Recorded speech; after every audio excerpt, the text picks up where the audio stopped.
بسم اللہ الرحمن الرحیم۔ السلام علیکم۔ اگر کوئی شخص صبح و شام اور کہیں جاتے وقت ان آیات مبارکہ کی تلاوت کرے گا تو وہ ہر قسم کی آفات سے محفوظ رہے گا اور جان و مال میں اس کی برکت ہوگی۔ بسم اللہ الرحمن الرحیم۔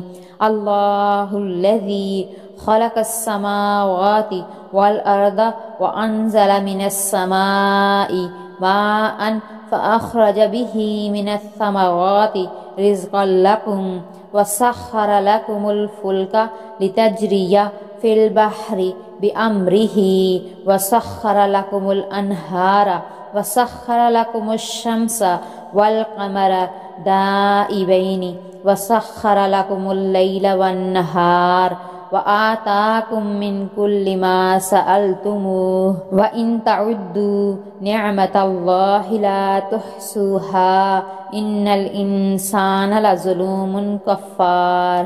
اللہ پاک سے دعا ہے کہ اللہ پاک تمام مسلمانوں کی پریشانیاں اور تکلیفیں دور کر دے، آمین۔